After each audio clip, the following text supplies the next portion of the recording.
രാവിലത്തെ ബ്രേക്ക്ഫാസ്റ്റ് ഇതുപോലെ ഉണ്ടാക്കിയാൽ പിന്നെ അസുഖങ്ങളൊന്നും തന്നെ വരില്ല. അതുപോലെ പ്രോട്ടീൻ, കാൽസ്യം മുഴുവനും നിറഞ്ഞിട്ടുള്ളതായ ഈ ഒരു ബ്രേക്ക്ഫാസ്റ്റ് ഉണ്ടാക്കുന്നതിനായിട്ട് ആദ്യമേ തന്നെ നമുക്കൊരു ബൗളിലേക്ക് 3/4 കപ്പ് വീതം ചുവന്ന പരിപ്പ്, കടലപ്പരിപ്പ്, ചെറുപയർ, അതുപോലെ തന്നെ ചെറുപയർ പരിപ്പ്, അതേ അളവിൽ തന്നെ അരിയും എടുത്തിട്ടുണ്ട്. ഇവിടെ ഞാൻ ബസ്മതി റൈസാണ് എടുത്തിരിക്കുന്നത്. നിങ്ങൾക്ക് ഇഷ്ടമുള്ള റൈസ് യൂസ് ചെയ്യാവുന്നതാണ്.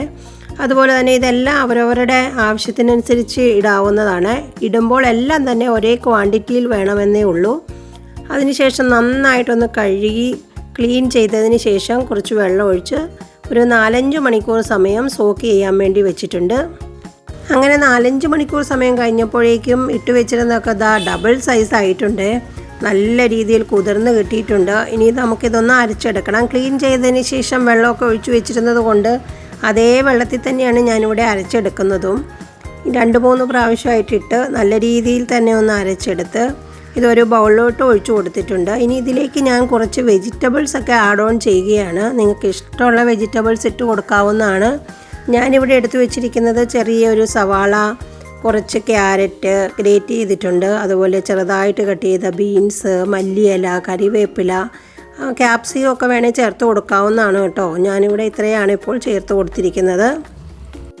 1-2 ഗ്രീൻ ചില്ലീസ് കട്ട് ചെയ്തതും ആവശ്യത്തിന് ഉപ്പിട്ട് കൊടുക്കാവുന്നതാണ്. ഉപ്പ് അവരവരുടെ ടേസ്റ്റിനനുസരിച്ച് ചേർത്ത് കൊടുക്കണം. ഇനി കുറച്ച് ചില്ലി ഫ്ലേക്സും 1/4 ടീസ്പൂൺ ബ്ലാക്ക് പെപ്പറും കൂടി ചേർത്തതിന് ശേഷം നല്ല രീതിയിൽ തന്നെ ഒന്ന് മിക്സ് ചെയ്തെടുക്കാം. ഇതേ ഒരു കൺസിസ്റ്റൻസിയാണ് കേട്ടോ വേണ്ടത്. ഒരുപാട് അങ്ങ് ലൂസായി പോകാൻ പാടില്ല. ഇനി നന്നായിട്ട് തവയൊന്ന് ചൂടായപ്പോഴേക്ക് അതിലേക്ക് കുറച്ച് ഓയിൽ അല്ലെങ്കിൽ നെയ്യ് വേണേലും ഒന്ന് സ്പ്രെഡ് ചെയ്ത് കൊടുക്കാവുന്നതാണ്. അതിനുശേഷം ഇതുപോലെ ചെറിയ ചെറിയ സൈസിൽ പരത്തി ആണ് ഞാനിവിടെ ചുട്ടെടുക്കാൻ പോണത്. അവരവർക്ക് ഇഷ്ടമുള്ള സൈസിലൊക്കെ ചുട്ടെടുക്കാവുന്നതാണ്. ഞാനിപ്പോൾ ഇതുപോലെ ചെറിയ സൈസിലാണ് ചുട്ടെടുക്കുന്നത്. പിന്നെ ഇത് ഉണ്ടാക്കിയെടുക്കുന്നത് ലോ മീഡിയം ഫ്ലെയിമിൽ വെച്ചായിരിക്കണം. എന്താണെന്ന് വെച്ചാൽ നമ്മളിതിൽ കുറച്ചധികം പരിപ്പുകളൊക്കെ ചേർത്തിരിക്കുന്നതുകൊണ്ട് വെന്ത് കിട്ടാൻ ഇത്തിരി ടൈം എടുക്കും. അപ്പോൾ ഹൈ ഫ്ലെയിമിലൊക്കെ വെച്ചാൽ പെട്ടെന്ന് ഇങ്ങോട്ട് കരിഞ്ഞു പോകും, അതുപോലെ ഉള്ളിലൊന്നും വേവത്തില്ല. അതുകൊണ്ട് ലോ ഫ്ലെയിമിൽ, മീഡിയം ഫ്ലെയിമിലൊക്കെ വെച്ച് ഒന്ന് വേവിച്ചെടുക്കണം. ഒരു സൈഡൊന്ന് ആയി കഴിയുമ്പോൾ കുറച്ച് ഓയിൽ അല്ലെങ്കിൽ നെയ്യ് പുരട്ടിയതിന് ശേഷം ഇതുപോലെ ഫ്ലിപ്പ് ചെയ്ത് കൊടുക്കാം. അങ്ങനെ 2 സൈഡും തിരിച്ചും മറിച്ചും ഇട്ട് നല്ല രീതിയിൽ തന്നെ നമുക്കിത് മുരിച്ചെടുക്കാവുന്നതാണ് കേട്ടോ. നല്ല ടേസ്റ്റാണ് കഴിക്കാനായിട്ട്.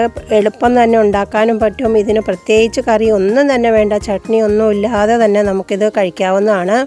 അപ്പോൾ എല്ലാവരും ഇതൊന്ന് ട്രൈ ചെയ്ത് നോക്കിക്കോളൂ.